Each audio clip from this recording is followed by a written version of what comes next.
It's a rainy old day in England, time to make a haul video. Hi and welcome back to the Vintage Freak YouTube channel. My name's Mark and I'm a UK based reseller. I mainly deal in vintage, antiques and decorative items, so I get a wide range of interesting objects, and I've picked out 6 today to show you, so I'm hoping to keep this video to about 10 minutes long. And there's no adverts as well, so how good is that? Anyway, first up, because I think you can just see the top of it, is a mid-century Zurich floor-standing tall vase.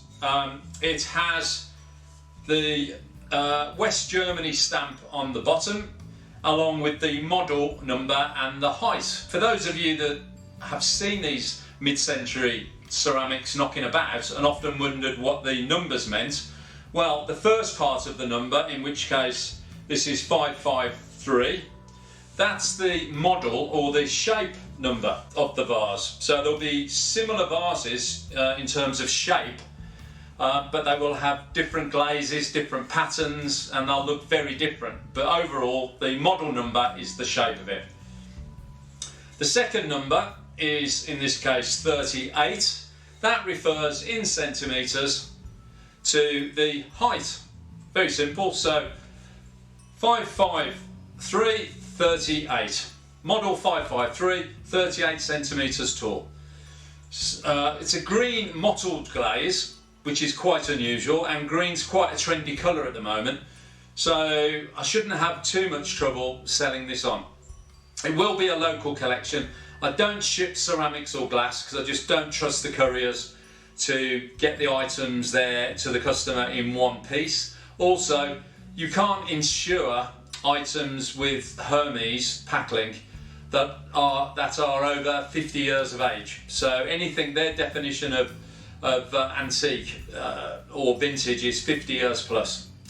So if it did get broken in transit, then I'd have to not only reimburse the customer but bear the cost of the breakage as well. So therefore I don't ship ceramics or glass. The second item, very different, one extreme to the other, is an industrial item, and it is a miniature generator. It's a magneto generator, I believe, so it's hand cranked. Why did I buy it? Well, not only is it a piece of our industrial history, but also it's very decorative. There's the remnants of red paintwork. It has I think it's an oak base. I haven't properly cleaned it up yet, but as a man cave item, or as a cave item, it's not only a little curio, but it's also highly decorative. So I think that will sell quite well. And at the moment I think I'm going to list it for in the region of 40 to 60 pounds. The Zurich vase, by the way, that will sell for in the region of 35 to 45 pounds. Next up we have, now this is a bigger item, so hopefully I can lift it up and show you on camera. This is a vintage model crane. Now I don't think it was a toy, I think it was scratch built or shed built, and I think it was used as a promotional object for a crane hire company. Probably made in the 1960s or 70s, I would estimate, based on the plastic wheels. It's solid wood. The jib on the front does lift up and down. I knew that had happened, get the hook caught. And the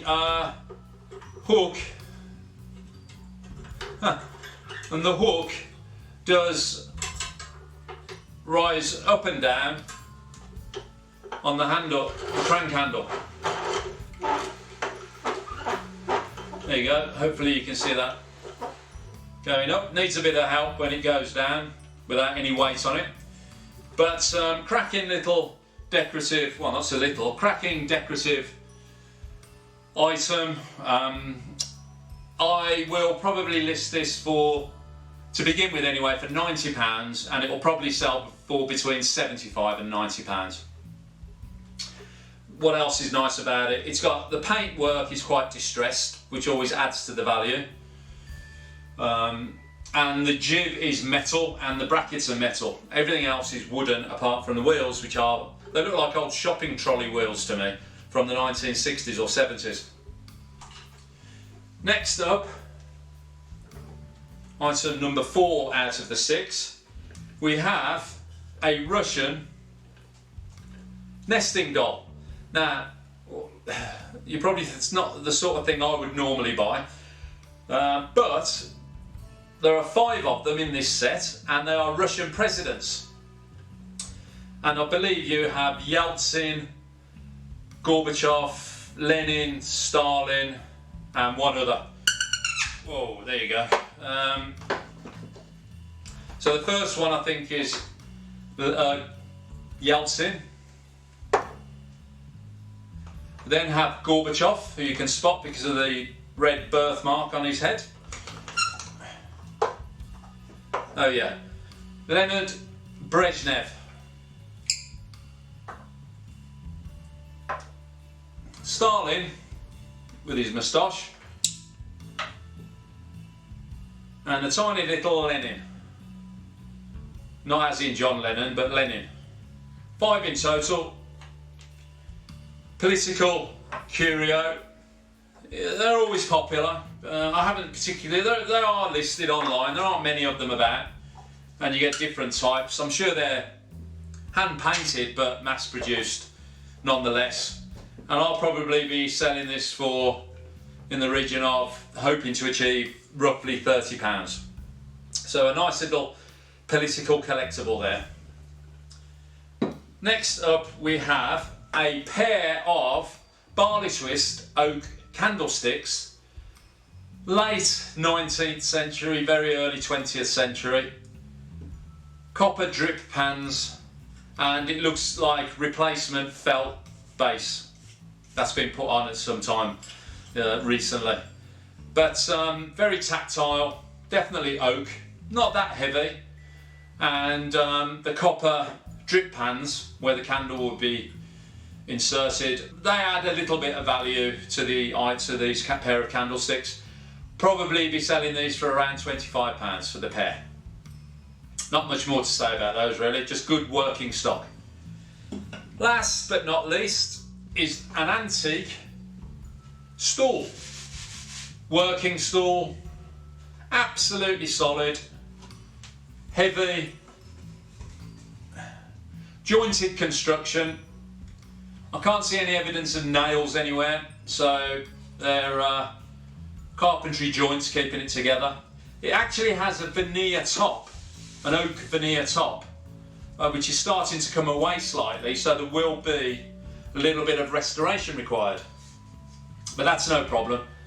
It's still got the cobwebs on, got it at a flea market, and believe it or not, I paid £2 for this.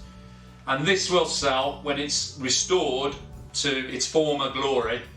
It will make in the region of £40, probably 35 with an offer. Love this item. £2, can you beat that? That was at a flea market, and I paid the asking price as well. Anyway, I hope you've enjoyed this film. I've tried to keep it short, 6 items, plenty more where that came from. If you did enjoy the film and you'd like to support our little channel, which now has 113 subscribers by the way, which is unbelievable. Thank you to each and every one of you, and it would be great, I know that you may want to remain anonymous, but if you'd like to leave a comment just saying who you are, or at least where you are in the world, because I know for a fact I have got followers in America and other countries around the world. But if you would like to just leave a brief comment saying hello, that'd be fantastic, and I promise I'll get back to you. So that's the end of the film. And as usual, take care, stay safe, and I look forward to seeing you in our next film.